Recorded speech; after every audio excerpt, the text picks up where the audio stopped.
I've been thinking, how is it that people see nothing wrong with the phrase, "Who is going to take care of you in old age?" Just sit with that question for a second. What does it actually assume?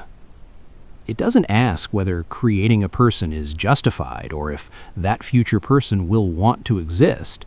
It jumps straight to utility, function, and service. You're not imagining a person with their own life, risks, and their own suffering. You're imagining a role, a future caretaker and support system. You are viewing people as livestock, as units of production meant to sustain your comfort. It is the ultimate act of selfishness, forcing a lifetime of vulnerability onto someone else just so your retirement is convenient. And the strange part is, this is considered normal, even caring, and somehow that doesn't trigger any alarm. Why? I think the reason it feels normal is because people are relying on two ideas they never question. First, that life is a gift. If you believe that, then creating someone, no matter the reason, feels like doing them a favor. So even if the real motive is fear, loneliness, or wanting security later, it gets reframed as generosity. I gave you life, and that alone is supposed to settle the moral question. But then there's a second layer that reinforces it, the idea of sacrifice. I worked hard for you. I gave up things for you. I struggled to raise you.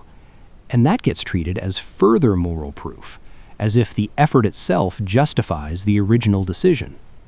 But think about that. That hard work only exists because the decision was made in the first place.